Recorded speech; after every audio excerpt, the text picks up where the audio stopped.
Hello everyone, class 7th Heritage Math exercise 9.2 question number B, true or false. Question number 3rd is given here. In a computer tab, hence there are 6 computers for every 12 students.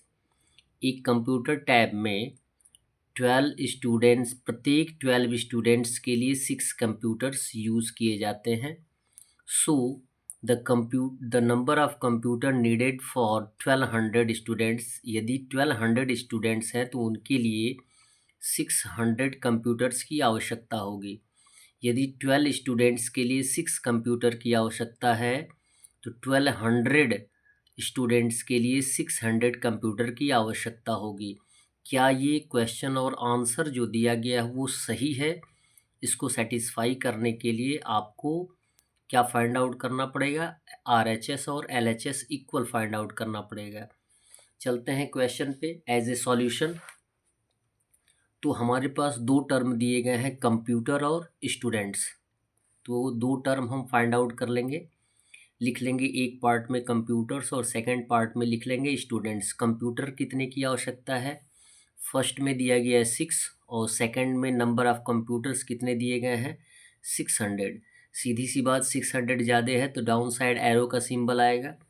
और उसके बाद students की बात की जा रही है तो 12 स्टूडेंट्स हैं, उसके बाद 1200 स्टूडेंट्स हैं. तो 1200 ज़्यादा है तो डाउन साइड एरो का सिंबल आएगा.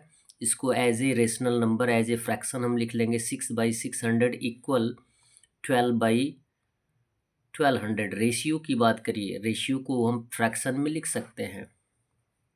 एज ए प्रोपोर्शन हम इसे सॉल्व कर सकते हैं एज ए प्रोपोर्शन. क्लियर?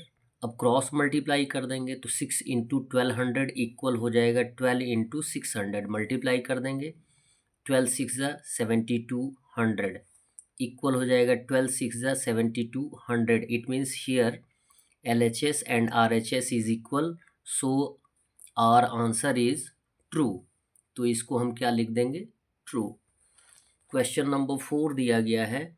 और ट्रेन ट्रेवल्स 240 किलोमीटर इन 3 आवर्स. एक ट्रेन जो है यात्रा कर रही है 3 आवर्स में 240 kilometre. It will take 3 days to cover a distance of 7200 kilometre. तब बताया जा रहा है कि यदि एक ट्रेन 3 आवर्स में 240 किलोमीटर तय करती है तो 7200 किलोमीटर वह 3 days में तय करेगी. क्लियर है? हमें दो पार्ट दिए गए हैं. हमें ये सेटिस्फाई करना है कि जो हमारा आंसर ये दिया गया है वो सही है या गलत है. यदि इक्वल आ जाएगा, इक्वलिटी शो करने पर LHS और RHS दोनों इक्वल आएगा तो आंसर क्या होगा? सही होगा. इट मीन्स ट्रू लिख दिया जाएगा. और यदि LHS और RHS इक्वल नहीं आएगा तो आंसर क्या आएगा?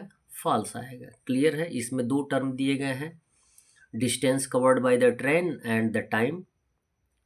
तो हम दो पार्ट इसको यूज़ कर लेंगे. दो पार्ट में, एक पार्ट में लिख देंगे डिस्टेंस इन किलोमीटर एंड दूसरे पार्ट में लिख देंगे टाइम इन आवर्स. तो लिखेंगे डिस्टेंस कितना है. एक फर्स्ट टर्म में दिया गया 240 और सेकेंड टर्म में दिया गया है 7200. सीधा सा 7200 किलोमीटर ज़्यादा है तो एरो का सिंबल क्या आएगा? डाउन साइड आएगा. फिर टाइम की बात की जा रही है 3 आवर्स और यहाँ पे बात की जा रही है 3/4 days. क्लियर है?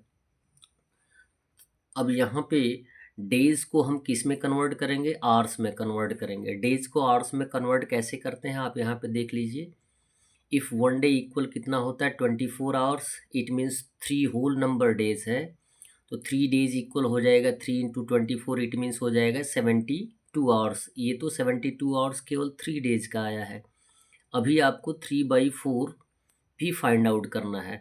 तो अब फाइंड आउट करना है कि एक दिन का 3/4 आवर्स कितना होता है. तो फाइंड आउट करेंगे 1 डे इक्वल कितना होता है? 24 आवर्स. तो हम फाइंड आउट करेंगे 3/4 ऑफ 24. 4 6 24. 6 से 3 में मल्टीप्लाई कर देंगे तो आंसर आ जाएगा 18 आवर्स. क्लियर? अब देखिए 72 आवर्स ऑलरेडी 3 डेज में है और 3/4 आवर्स डेज जो होगा उसमें कितने आवर्स आएंगे? 18. तो 72 और 18 को ऐड कर देंगे तो आंसर के रूप में आ जाएगा आपका 90 आवर्स। कितना आ जाएगा? 90 आवर्स। तो इसको हम लिख देंगे 3 होल 3/4 डेज इक्वल 90 आवर्स। सीधी सी बात, 90 आवर्स ज़्यादा है तो एरो का सिंबल डाउन साइड यूज़ किया जाएगा। अब हम लिख सकते हैं एज ए प्रोपोर्शन 240/7200 इक्वल हो जाएगा 3/90। क्रॉस मल्टीप्लाई कर देंगे तो 240 इंटू 90 इक्वल 3 इंटू 7200।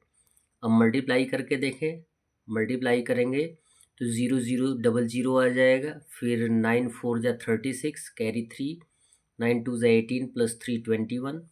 अब फिर उसके बाद 00 ऑलरेडी हम लिख लेंगे, 3 2 जा 6 और 7 3 जा 21। Here LHS and RHS is equal, so our answer is satisfied, our answer is true, our answer is correct।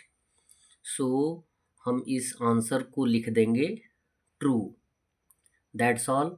Video को लाइक करें और चैनल को सब्सक्राइब करें। धन्यवाद।